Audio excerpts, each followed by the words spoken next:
Allez, à 8h17, je peux vous dire que ça rigole sur le plateau de votre télématin grâce à Charlotte, à Myriam, même un petit peu à cause de Maud, qui pourtant vient aborder un sujet très sérieux puisqu'elle décrypte l'actu pour vous, pour nous. Aujourd'hui, il s'agit de nous expliquer, de tout nous dire sur les élections américaines. Vous allez me dire, c'est un peu loin, ça sera début novembre 2020, sauf que dans le calendrier politique, en général, c'est demain, dans 2 ans. Exactement. Et que, je ne sais pas si ça a déjà démarré, mais il y a du meeting et on sent des candidatures arriver, non? Ah, ça y est, la course à la Maison-Blanche a commencé. Ce soir, Donald Trump sera en meeting en Caroline du Sud. En fait, la campagne électorale américaine, elle a été lancée officiellement il y a un mois, le 18 juin dernier, avec un meeting, un show incroyable en Floride, exactement, animé par Donald Trump. Alors, Donald Trump, il a un peu la pression sur cette future élection. Pourquoi? Parce que ses 3 prédécesseurs ont fait 2 mandats. Donc, voilà, il espère s'inscrire également dans la même veine. Donc, c'était Barack Obama, George Bush ou encore Bill Clinton. Sur quoi Donald Trump va-t-il s'appuyer sur quel argumentaire pour cette campagne? Et bien sûr 2 choses. D'abord, son bilan économique qui est très bon, puisque c'est quasiment le plein emploi en ce moment aux États-Unis.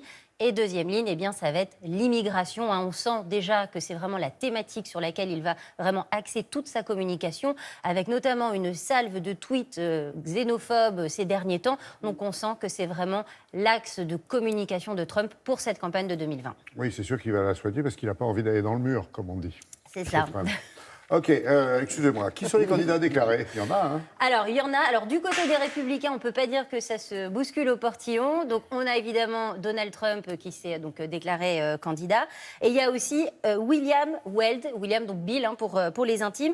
C'est l'ancien gouverneur du Massachusetts. Et alors, pour l'anecdote, sachez que ce monsieur est marié à l'arrière-petite-fille de Theodore Roosevelt. Oula, voilà. Un argument. Donc, héritage quand même politique assez important. Du côté des démocrates, alors là, c'est du jamais vu. 23 candidats en lice. Wow. Vous savez, aux États-Unis, ce sont les primaires. Chaque parti va d'abord désigner son candidat. Voilà. Et ensuite, il y aura 2 candidats au final qui se disputeront donc l'élection présidentielle. Donc, il y a notamment Bernie Sanders, il y a Joe Biden et il y a aussi Elizabeth Warren. Pourquoi je vous en parle? Eh bien, parce que c'est la première femme démocrate qui s'est déclarée candidate pour cette élection de 2020. Alors, une campagne qui a commencé, vous l'avez dit, il y a un mois, le 18 juin, qui va s'intensifier, j'imagine, avec des rendez-vous importants. Exactement. Alors, le premier grand rendez-vous, c'était évidemment le lancement de cette campagne, donc le 18 juin dernier. Il y a eu un débat du côté des démocrates. Alors, vous imaginez, avec 23 candidats, il va y en avoir des débats. Il y en a 12 de programmés pour voir un peu qui tient la route. Le deuxième rendez-vous, ce sera le 3 février. Là, ce sera le début des primaires et des caucus, avec traditionnellement le caucus de l'Iowa, qui est vraiment toujours très, très suivi par les médias tous les 4 ans. C'est vraiment le coup d'envoi du vote. Et c'est ce caucus qui va donner aussi un peu le ton de cette campagne. Et puis, il y aura également une autre date. Ce sera le mardi 3 mars, le mardi Tuesday, donc Super Tuesday, qu'on connaît tous. C'est le jour où il y a le plus d'États américains qui votent. Et donc, ce jour-là, on a évidemment déjà une indication assez conséquente sur qui seront les 2 candidats désignés.